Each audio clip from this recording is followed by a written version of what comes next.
In this tutorial, I will show you that how you can fix the issue where your NVIDIA graphic cards not showing under display adapters. So to fix this, to start, open the Start menu and search for Device Manager.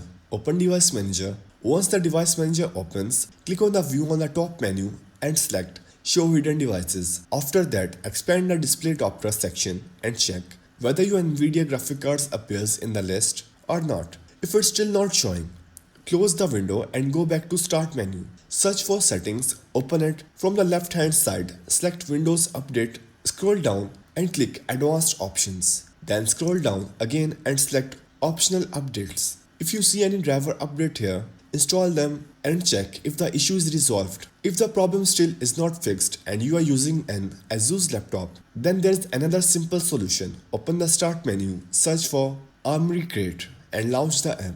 From the left hand side, click on Device tab, then select System.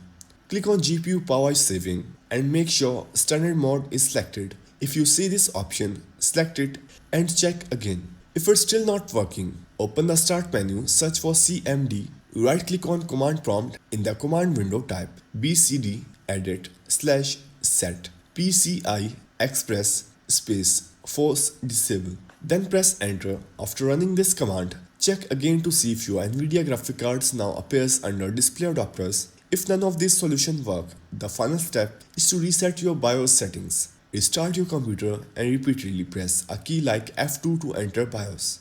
The exact key may vary depending on your system. Once inside the BIOS, restore the settings to their default values. This should fix the NVIDIA graphic card issue.